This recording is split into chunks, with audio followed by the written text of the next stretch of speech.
이제 곧 예배가 시작됩니다. 우리 기도하며 준비하십시다.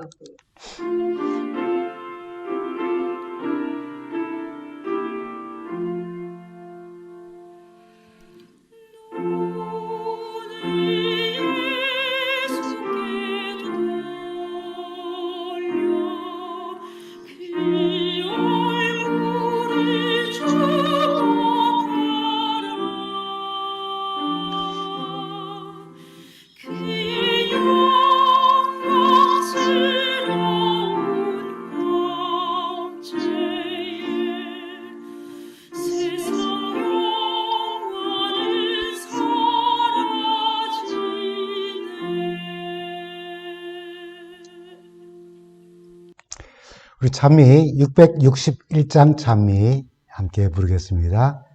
661장입니다.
우리 다 같이 기도하겠습니다.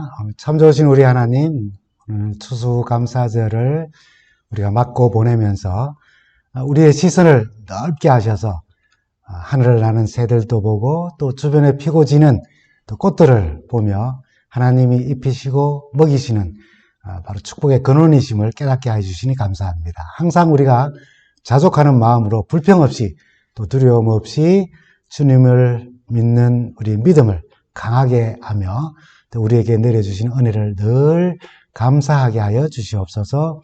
주께 받은 은혜와 축복을 헤아리는 지혜를 우리에게 허락하여 주시고 주의 베푸신 은혜가 또 다른 사람들에게 많이 나누어지는 감사의 삶을 살도록 능력을 얻는 그런 예배가 되게 하여 주시옵소서. 성령께서 우리에게 친히 말씀하여 주시고 또 우리로 깨닫게 하여 주시옵시며 우리가 읽고 듣는 하나님의 말씀이 우리의 삶을 변화시키는 능력이 되게 하여 주시기를 예수님의 이름으로 간절히 기도합니다. 아멘. 여러분 한 주간 잘 지내셨습니까? 어떻게 추수감사절 잘 보내셨습니까? 오늘 우리가 함께 좀 나눌 말씀은 잘 아시는 데살로니가전서 5장 18절 말씀을 우리가 명상하며 성도들의 감사하는 삶은 바로 그리스도를 통해 보여주신 하나님의 뜻이라는 그런 제목으로 우리 함께 말씀을 나눕니다. 추수감사절은 우리 며칠 전에 지나갔습니다. 지난 25일이 추수감사절이었죠.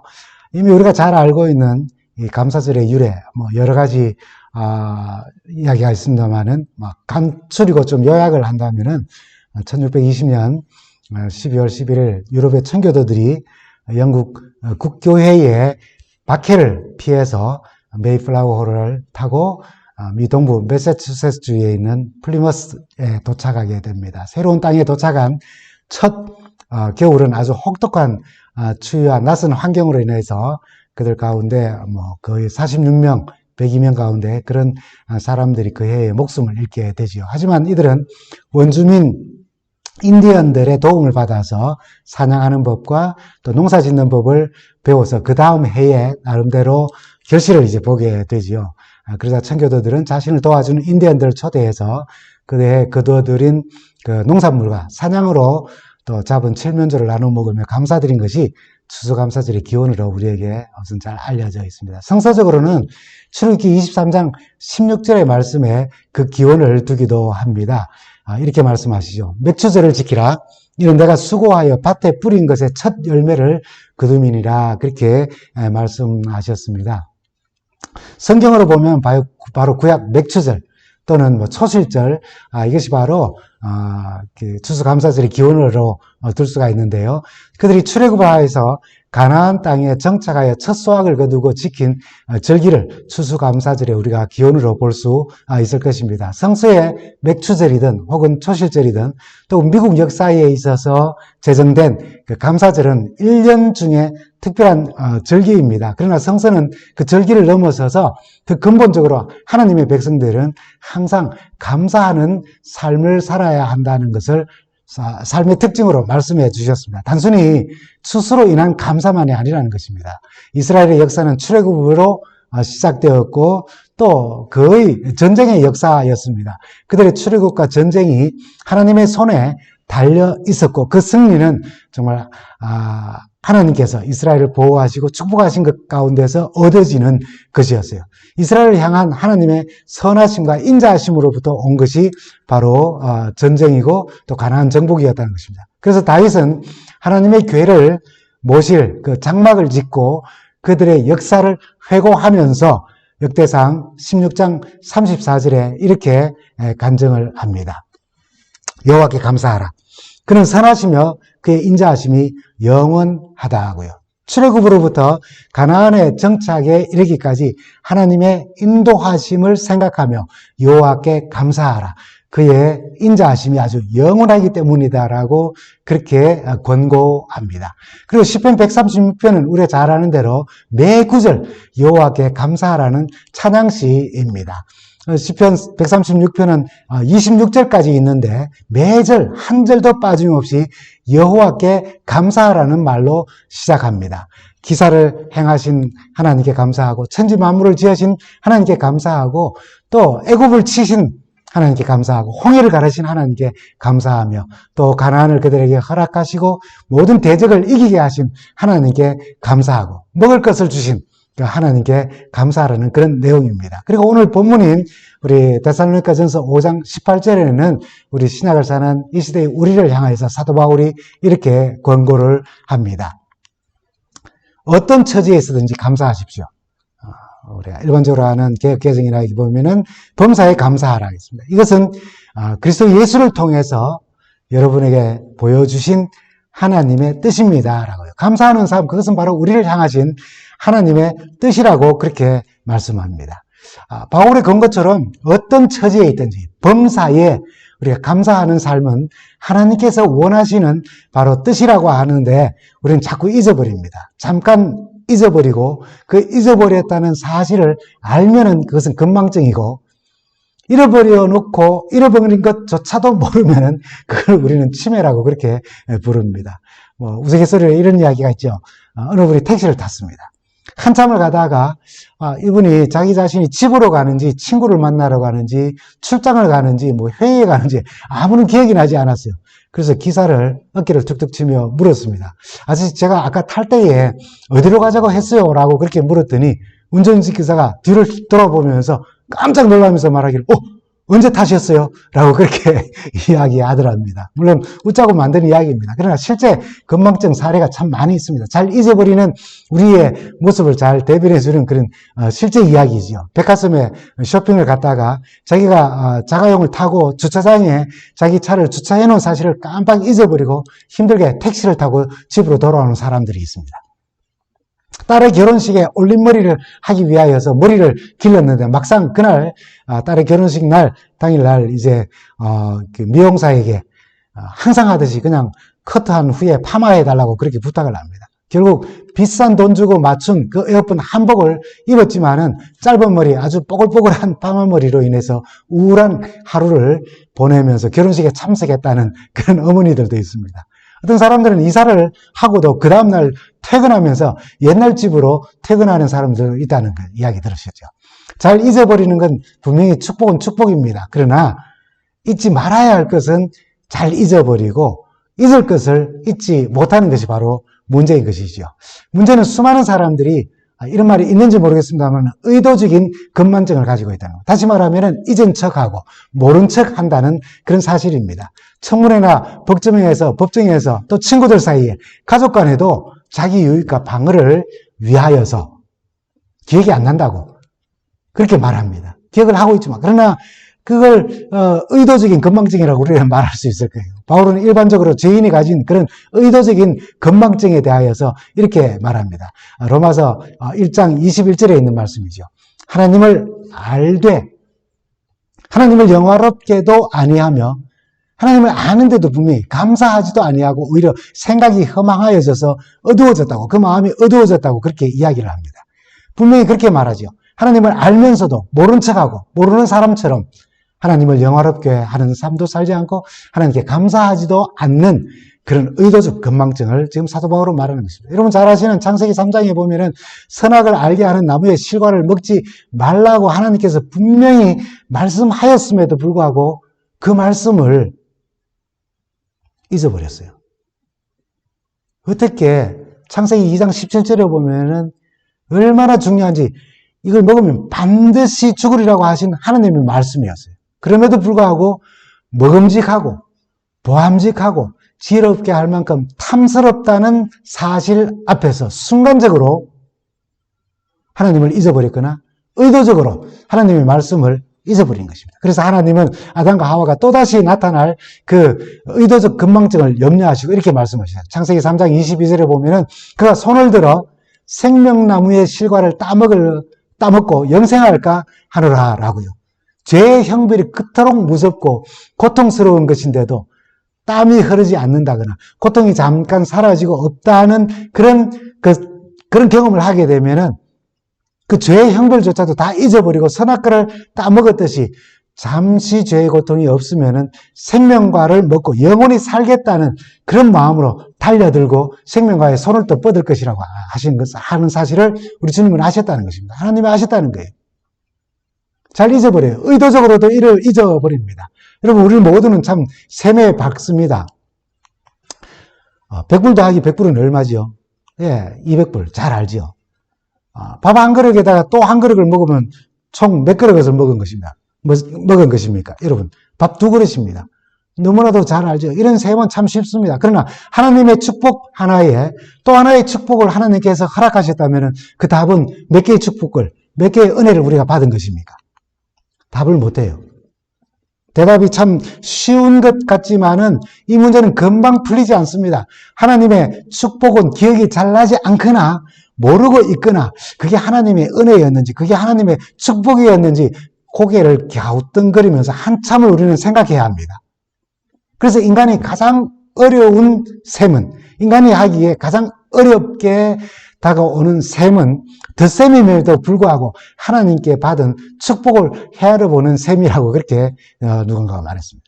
여러분 1년에 한 번 감사절을 통해서 그 감사절만을 통해서만이 아니라 사도 바울은 데살로니가전서 5장 18절에 어떤 처지에 있든지 범사에 감사하게 그런 마음을 가지고 살아가라고 했어요. 그러면 우리가 감사를 잘 하지 못하는데 자꾸 잊어버리는데 이것을 치료하는 치료제를 우리가 어디서 좀 얻을 수가 있을까요? 저는 그것이 바로 안식일 속에 있다고 생각을 합니다. 하나님은 그 은혜와 그분의 사랑을 잘 기억하도록 어떤 기념물 속에 두지 아니하시고 어떤 달아서 없어질 어떤 물건에 두지 아니하시고 거절할 수도 없고 인간이 반대할 수도 없고 극복할 수도 없고 역행할 수도 없는 시간 속에다가 안식일을 두셨어요. 그리스도인들의 삶의 초점은 거시적이라면 멀리 보면은 넓게 보면은 우리 그리스도의 재림에 초점이 맞춰져 있습니다. 그러나 미시적인 한번 아주 좁고 가깝게 보면은 매주 맞는 안식일에 우리의 삶은 초점이 맞추어져 있습니다. 규칙적으로 오는 이 안식일을 통하여서 세상 만물이 하나님으로부터 왔고 우리의 생명이, 우리의 구원이 바로 하나님께 있다는 사실을 기억하고 감사하는 것이 바로 매주 우리가 맞는 안식일 속에 포함되어져 있는 것입니다. 여러분 특별히 출애굽기 20장과 신명기 5장 15절 말씀을 한번 참고해 보십시오. 여러분 이스라엘 백성들의 안식일 풍경이 시편 92편에 잘 소개되어져 있어요. 시편 92편, 그것은 안식일 찬송시입니다. 안식일에 부르는 바로 찬송시라고 했어요. 그래서 그들의 찬양을, 안식일 찬양을 한번 들어보면은 이 안식일이 이스라엘 백성들에게 어떤 모습으로 다가왔는지를 우리는 좀 생각해 볼 수 있습니다. 그리고 그들이 안식일을 어떻게 지켰는지 또한 우리가 생각해 볼 수가 있어요. 시편 92편 1절부터 4절에 있는 말씀입니다. 가장 높으신 하나님, 우리 주님께 감사드리며, 앞에 우리가 말을 덧붙이면 안식일에 가장 높으신 하나님, 주님께 감사드리며 주님의 이름을 노래하는 것이 안식일의 큰 즐거움이고 너무나도 좋습니다. 라고 이야기해요. 그렇기 때문에 아침에 주의 사랑을 알리고 밤마다 주님의 성실하심을 알리는 일이 너무나도 좋다고요. 안식일 아침에 10줄 현악기와 금은구를 타며 수금가락에 맞추어서 노래하는 것이 너무 좋습니다. 주님께서 하신 일을 생각하면, 주님께서 이루신 업적을 기억하면서 우리는 이 안식일에 환성을 올립니다. 라고 그렇게 단정을 합니다. 여러분, 안식일에 가장 높으신 하나님, 주님께 감사를 드리며 주님의 이름을 노래하는 것. 그래서 매일 아침 주님의 사랑을 사람들에게 알리고 밤마다 주님의 성실하심, 주님이 얼마나 내게 좋으신 분인지를 말하며 또 나누고 알리는 일. 안식일에 여러 악기에 맞춰서 노래하는 것이 너무나도 좋다고 하는 그들의 간증과 주님께서 하신 일을 생각하면 너무나도 기쁘고 주님께서 이루신 그 업적을 기억하면서 환성을 올린다는 그들의 안식일이 얼마나 복된 안식일이었는지 한번 우리는 생각해 볼 수 있고, 지금 우리가 지키는 안식일 준수를 그들의 안식일 준수와 비교하여서 한번 도전도 받고 생각하며 그들의 안식일 준수에 우리가 좀 많은 것을 배울 수 있으면 참 좋겠습니다. 안식일을 기억하라는 의미를 우리는 흔히 날짜에 초점을 맞춥니다. 거룩하게 지키라는 의미를 우리는 흔히 안식일에 할 것과 하지 말 것에 초점을 우리는 잘 맞춥니다.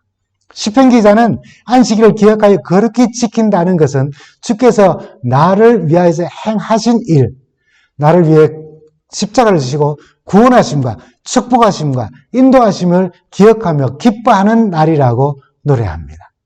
더 잘 기억하도록 이 말씀에 덧붙여 우리가 한 말씀을 하나를 생각하고 그 말씀을 항상 기억해야 한다면 요한복음 3장 16절 말씀이 될 것입니다. 여러분 잘 아시죠? 요한복음 3장 16절.